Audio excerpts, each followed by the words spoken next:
Hello friend, आज की video में हम लोग जिंदल स्टेनलेस स्टील के बारे में जानेंगे। पहले ये जान लेते हैं कि स्टेनलेस स्टील होता क्या है। स्टेनलेस स्टील आयरन का मिश्र धातु यानी एलॉय है। यह मुख्यतः आयरन, कार्बन, क्रोमियम तथा निकेल धातु से बने रहते हैं। इसमें क्रोमियम की मात्रा 12 से 15% तथा निकेल की मात्रा 4 से 7% होती है। इसमें जंग नहीं लगती है। इसका उपयोग बर्तन, ब्लेड, वॉल बनाने में होता है। स्टील जो है स्टेनलेस स्टील की तुलना में थोड़ा अधिक मजबूत होता है क्योंकि इसमें कार्बन की मात्रा कम होती है। स्टेनलेस स्टील दो कैटेगरी की होती है, 300 series stainless steel and 400 series stainless steel.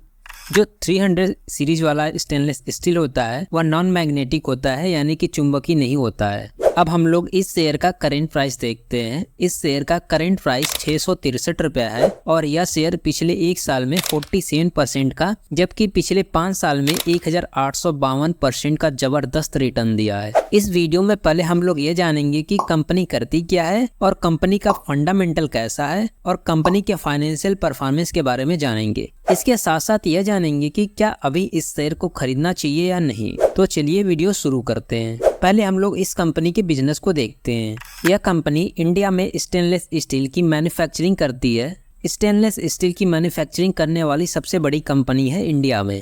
और यह कंपनी मैन्युफैक्चरिंग के अलावा स्टेनलेस स्टील की सप्लाई यानी एक्सपोर्ट करती है इंटरनेशनल मार्केट में। और यह कंपनी फेरो एलॉय भी प्रोड्यूस करती है जो स्टील मेकिंग में आवश्यक है। और इसके प्रोडक्ट का use automobile, railways and transport sector में, process and engineering sector, architecture, building construction sector, consumer durable sector में यूज करते हैं। और यह कंपनी अपने प्रोडक्ट की क्वालिटी बढ़ाने के लिए और इफिशिएंट बनाने के लिए रिसर्च एंड डेवलपमेंट पर इन्वेस्ट करती है, जो कि बहुत अच्छी बात है कंपनी के लिए। और इसके क्लाइंट की बात करें तो इसके 5-10 क्लाइंट नहीं है बल्कि 100 से अधिक क्लाइंट हैं। लगभग 108 क्लाइंट है। यहाँ पर देख सकते हो कि इसके कौन कौन से क्लाइंट हैं। यहाँ पर इस कंपनी के रेवेन्यू का प्रोडक्ट वाइज ब्रेकअप देख सकते हो कि कंपनी का सारा रेवेन्यू स्टेनलेस स्टील प्रोडक्ट से आता है। और लोकेशन वाइज ब्रेकअप देख सकते हो, इंडिया से 90% रेवेन्यू जनरेट करती है, जबकि इंडिया के अलावा और देशों से 10% रेवेन्यू जनरेट करती है। तो अभी हम लोगों ने इस कंपनी के बिजनेस को देखा जो कि बहुत अच्छा है। अब हम लोग इस कंपनी के फंडामेंटल को देखते हैं। तो यहाँ पर देख सकते हो कि कंपनी का मार्केट कैप 54,606 करोड़ है, यानी कि यह कंपनी लार्ज कैप कंपनी है। और इसका डिविडेंड 0.45% है, यानी कि यह कंपनी अपने शेयर होल्डर को डिविडेंड भी देती है। और इसका ROCE यानी रिटर्न ऑन कैपिटल एम्प्लॉयड 22.2% है, जो कि बहुत अच्छा है। और वही इसका ROE यानी रिटर्न ऑन इक्विटी 19.9% है, जो कि अच्छा है। और इसका EPS यानी अर्निंग पर शेयर 29.8 रुपीज है, जो कि बहुत अच्छा है। और इसका डेब्ट टू इक्विटी रेशियो 0.42 है, यानी कि कंपनी डेब्ट फ्री है, ज्यादा कर्ज नहीं है। यही अगर डेब्ट टू इक्विटी रेशियो 1 से अधिक रहता तब कंपनी के लिए दिक्कत वाली बात रहती। और कंपनी का करंट एसेट्स 15,651 करोड़ है, जबकि करंट लायबिलिटीज 12,342 करोड़ है। यहाँ पर कंपनी के पास करंट एसेट्स अधिक है as compared to the liabilities, जो कि अच्छी बात है कंपनी के लिए। और इसका पैट्रियोटिक स्कोर 7 है, जो कि अच्छा है। और इसका इंटरेस्ट कवरेज रेशियो 9.46 है, जो कि अच्छा है। इंटरेस्ट कवरेज रेशियो एक फाइनेंशियल रेशियो है जो हमें यह बताता है कि एक कंपनी अपने लोन पर इंटरेस्ट पेमेंट कितनी आसानी से कर सकती है। एक कंपनी का इंटरेस्ट कवरेज रेशियो जितना ज्यादा होता है उस कंपनी को फाइनेंशियली उतना स्ट्रांग माना जाता है। अगर किसी कंपनी का इंटरेस्ट कवरेज रेशियो 1.5 से कम है तो इसका मतलब फाइनेंशियली बहुत वीक है। और कंपनी का CFO और पैट का रेशियो 1.27 है, जो कि अच्छा है। हमेशा यह बात याद रखना कि किसी भी कंपनी का CFO और पैट का रेशियो 1 से अधिक होना चाहिए। CFO और पैट के रेशियो का वैल्यू जितना अधिक रहेगा उतना ही अच्छा रहेगा कंपनी के लिए, क्योंकि इससे हमें यह पता चलता है कि कंपनी अपने प्रॉफिट को कैश में कन्वर्ट कर रही है। अब हम लोग इसके शेयर होल्डिंग पैटर्न को देखते हैं। तो यहाँ पर देख सकते हो कि प्रमोटर की होल्डिंग 60.49% है, जो कि बहुत अच्छा है। एक अच्छी बात और भी है कि प्रमोटर के शेयर की प्लेजिंग परसेंटेज 0 है, यानी कि प्रमोटर ने अपने शेयर को गिरवी पर नहीं रखे हैं। और FI यानी फॉरेन इंस्टीट्यूशनल इन्वेस्टर की होल्डिंग 22.78% है। वहीं DI यानी डोमेस्टिक इंस्टीट्यूशनल इन्वेस्टर की होल्डिंग 5.86% है और म्यूचुअल फंड की होल्डिंग 3.65% है। और ये सब टॉप म्यूचुअल फंड है जो इस शेयर में इन्वेस्ट कर रखे हैं। तो अभी हम लोगों ने कंपनी के फंडामेंटल को देखा और कंपनी फंडामेंटली बहुत ही स्ट्रांग है। अब हम लोग इस कंपनी के फाइनेंशियल परफॉर्मेंस को देखते हैं। तो यहाँ पर देख सकते हो कि कंपनी का रेवेन्यू पिछले क्वार्टर 9,480 करोड़ था,